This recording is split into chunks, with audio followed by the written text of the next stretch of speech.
Hello बच्चों, let us read this given question. So the given question says that a new system of units is proposed in which unit of mass is alpha kg, unit of length is beta meter and unit of time is gamma seconds. What will be the value of 5 joule in this new system?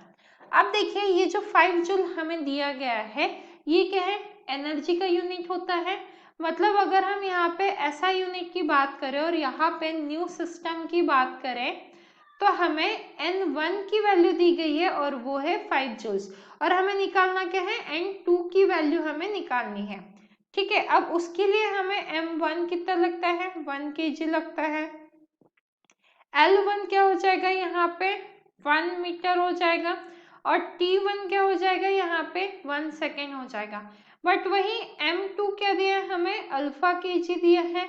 L2 क्या दिया है हमें, यहाँ पे beta metre दिया है और T2 क्या दिया है हमें, गामा सेकेंड्स दिया है। ठीक है, अब अगर हम डायमेंशनल फॉर्मूला देखें एनर्जी का तो वो क्या होता है, हमारा एनर्जी का डायमेंशनल फॉर्मूला हो जाता है M1 L2 and T raise to the power -2 होता है, राइट। तो इसको किसके साथ कंपेयर करेंगे, हम इसे कंपेयर करेंगे m raise to the power a, l raise to the power b and t raise to the power c के साथ।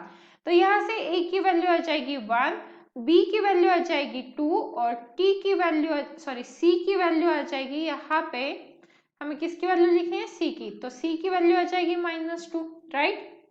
अब आप देखो यहाँ से अगर हम N2 की वैल्यू कैलकुलेट करना चाहे तो कैसे आ जाएगा वो, N1 M1 by M2 raise to the power A, यहाँ पे क्या आएगा L1 by L2 raise to the power B और यहाँ पे आ जाएगा T1 by T2 raise to the power C। तो यहाँ से आप देखिए N1 की वैल्यू क्या है, 5 है। M1 बाय L2, M2 क्या आ जाएगा 1 बाय अल्फा और ये A। फिर L1 by L2 1 by beta by B, T1 by D2 1 by gamma और C की वैल्यू आ जाएगी तो ये -2।